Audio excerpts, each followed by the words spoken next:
It was, by any measure, a most horrid crime. On a hot summer's day in 1984, a little girl is found brutally murdered and sexually assaulted in the woods in Rosedale. 2 weeks later, Baltimore County Police arrested Kirk Bloodsworth.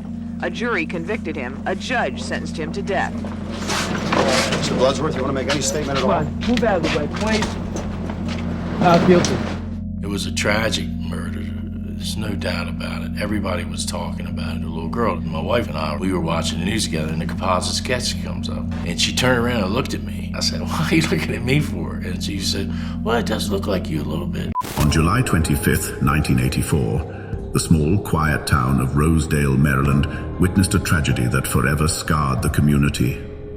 This is the heartbreaking story of Dawn Hamilton, a vibrant, innocent 9-year-old girl whose life was brutally taken in a horrifying act of violence. Dawn Hamilton, full of life, was playing a game of hide-and-seek with her cousin Lisa, who was 4 years old, and 3 other friends after a sleepover. She left her residence around 11 a.m. In her quest through the woods behind her father's home, she encountered Chris Shipley, 10, and Jackie Poling, 7, 2 boys she knew from the neighborhood. They were fishing at Becky's Pond, excitedly observing a turtle they had just caught. Dawn approached them, seeking help to find Lisa. However, the boys were too enthralled with their new catch to assist in her endeavor. As she chatted with the boys, a man quickly approached with the sun partially obscuring his face. He stated something to the effect of, "I'll help you find your friends."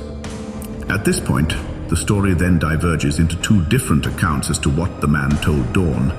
The first account mentions that the unknown man stated he was playing hide-and-seek with Lisa, one of Dawn's friends, while in the second account, the man offered to help Dawn look for Lisa. Dawn Hamilton was last seen walking away with the unknown man. Dawn's babysitter, Eleanor Helmick, grew concerned as Dawn failed to return home with the other children. She promptly notified law enforcement that Dawn was missing at 11:30 a.m. When the police arrived, over 100 officers were joined to locate Dawn. Tragically, at 2:30 p.m. on that same day, Dawn's lifeless body was discovered, lying face down amidst dense underbrush, approximately 12 feet from a deserted trail in the woods, situated just behind Fontana Village townhouses, where she had been residing with her father. Tragically, Dawn was assaulted and murdered. Her undergarments were found discarded in a nearby tree. On that dreadful day, a hot summer's day, Dawn suffered severe head injuries caused by a brutal attack with a rock. The unknown man had depleted her oxygen by stepping on her windpipe, utilizing a stick to probe in unspeakable fashions. The medical examiner believed her cause of death was suffocation complicated by blunt force trauma, even though there was no certain determination as to which actually led to Dawn's demise. The community was in an uproar, and someone needed to pay the price for such a crime. Perhaps such tragedies make the innocent look guilty when one's view is obscured by pain. Over the course of a 2-week investigation, police would arrest the perpetrator. The only problem was he was innocent, but no one believed him. Police arrested him, a jury convicted him, a judge sentenced him, and death row became his new home. But how does an innocent man end up on death row? Meet Kirk Bloodsworth. Bloodsworth, aged 22, had recently arrived in the Baltimore area. Freshly married, and having received an honorable discharge from the Marines, he eagerly anticipated embracing his newfound civilian life. He was at the beginning of a promising journey. However, destiny had a different plan, as his facial characteristics would soon cast him as the most hated man in Baltimore. A composite sketch based on Chris and Jackie's testimony led Kirk's neighbor to think he solved the case. He immediately told police Kirk matched the image, and homicide detectives William Ramsey and Robert Capel rushed to investigate. Detective Ramsey suspected a red-coated rock as the murder weapon at the scene. Detective Capel created composite sketches using eyewitness testimony, favoring Chris Shipley's account as the eldest of the 2 boys. Capel got frustrated when Chris wasn't fully satisfied with the sketch, but eventually stuck with it after multiple attempts with other eyewitnesses.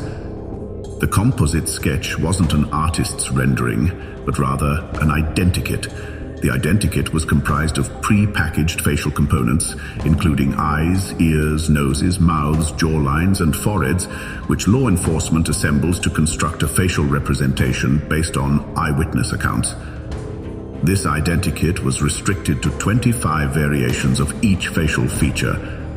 Individual sketches were attempted with both boys apart. When their composites did not agree with each other, detectives brought both boys together in one room to create one sketch. In hindsight, this action may have diluted the memories of both boys and took away their credibility as independent witnesses.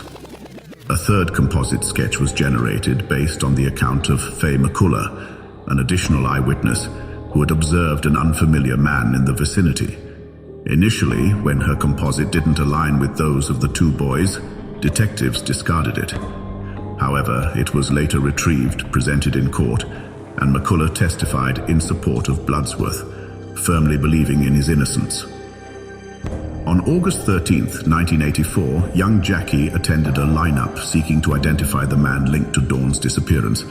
However, he identified a man in position 3, not position 6, where Bloodsworth stood. Even though Jackie identified a different individual, after a ride home with Baltimore police and a talk with his mother, he would later change his mind, selecting Bloodsworth, located in position 6, as the guilty party.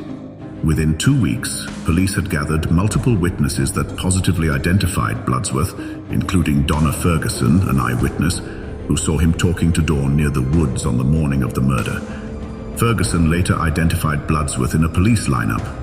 Another witness, James Keller, saw Bloodsworth as he drove down Fontana Lane at 6:30 a.m. the day of the crime, further strengthening the prosecution's case.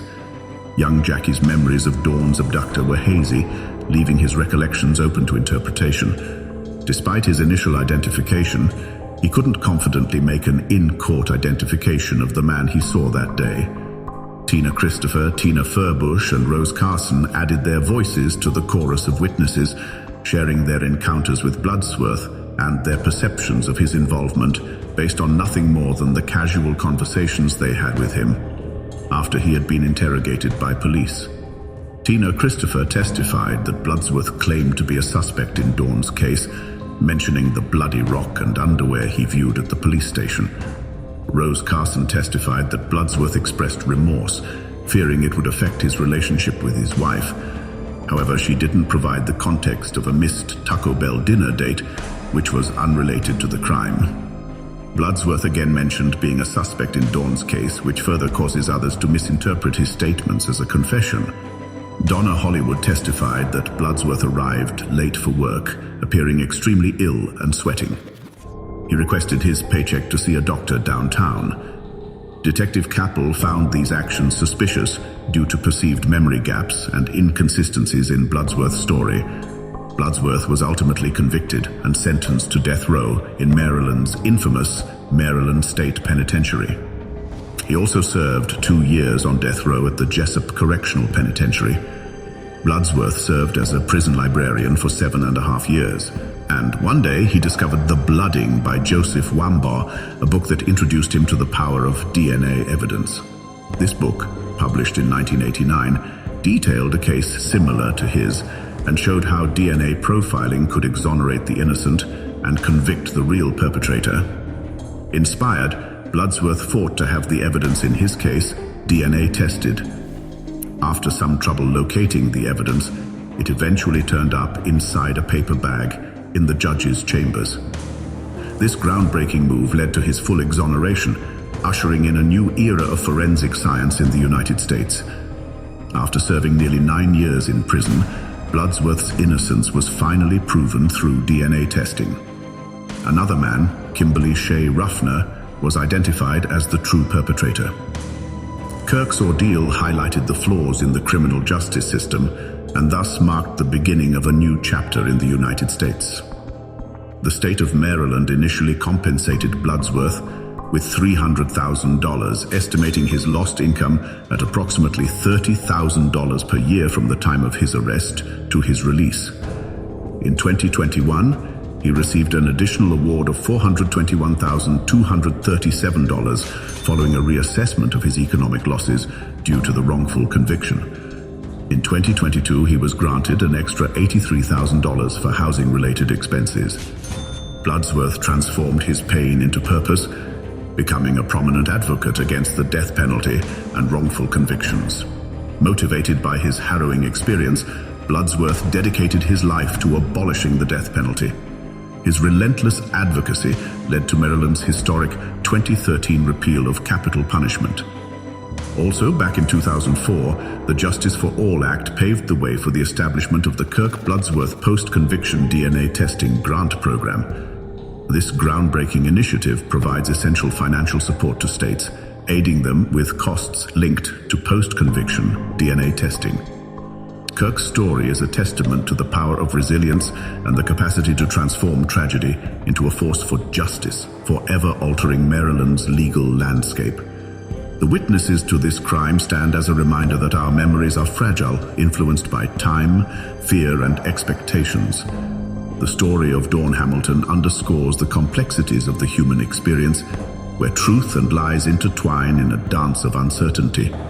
The witnesses' narratives wove an intricate tapestry of reasonable doubt, casting shadows over the events that unfolded on that summer day. Their accounts, marked by shifting recollections, became both a challenge and an opportunity for the pursuit of justice. Even still, justice won, and the enduring resilience of the human spirit won as well. As Kirk Bloodsworth continues his crusade, he paves the way for a brighter, more just future, where the shadows of the past are transformed into a beacon of hope and light. After Bloodsworth's conviction was reversed in 1986, he occupied a cell directly above that occupied by Kimberly Shea Ruffner, who was serving a sentence for separate assault, and who, a decade after Bloodsworth's exoneration, would be linked by DNA to the crimes committed against Dawn Hamilton. Thanks for watching. Share this video with a friend. Please like, subscribe, and hit the bell to be notified of brand new videos.